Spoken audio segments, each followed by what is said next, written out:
Hi guys, আসসালামু আলাইকুম। সবাই কেমন আছেন? সবাই ভালো আছেন। আজকে আমি রান্না করবো সেমাই দিয়ে ভাত রান্না করবো। ডালা বানানো বাসায় বলে কারিয়ে। তো আমি হালকা একটু কমায় তেল দিছি, এত বেশি তেল লাগবে না।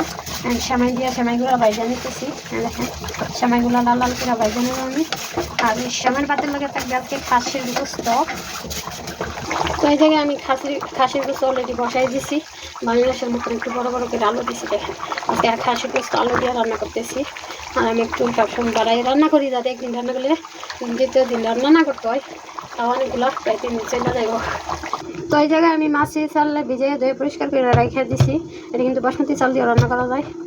তো এই দেখেন এই জায়গায় আমার সেমাইগুলো কিন্তু ভাজা হয়ে গেছে। বেশি পুড়লে আবার তিতা তিতা লাগে।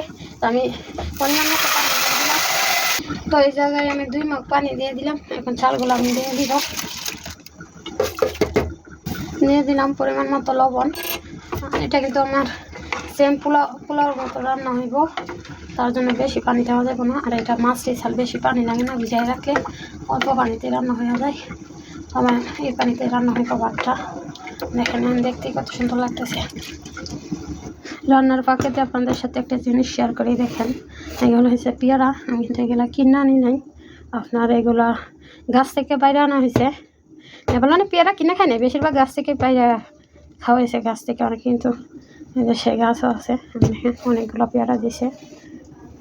তো এই তো আমার গোস্তের তরকারি রান্না বান্না কমপ্লিট। দেখেন খাসির মাংসতে এমনিতে কিন্তু অনেকগুলো তেল। এই যে হালকা একটু আলু দিলাম। আর এই দেখেন আমার সেমাইয়ের ভাতটা অনেকটাই কিন্তু সুন্দর লাগে। আমি প্রায় অনেকদিন পরে এই সেমাইয়ের ভাত রান্না করলাম। আর এটা আমার অনেকটাই পছন্দের। তো সবাই ভালো থাকবেন, সুস্থ থাকবেন। আল্লাহ হাফেজ।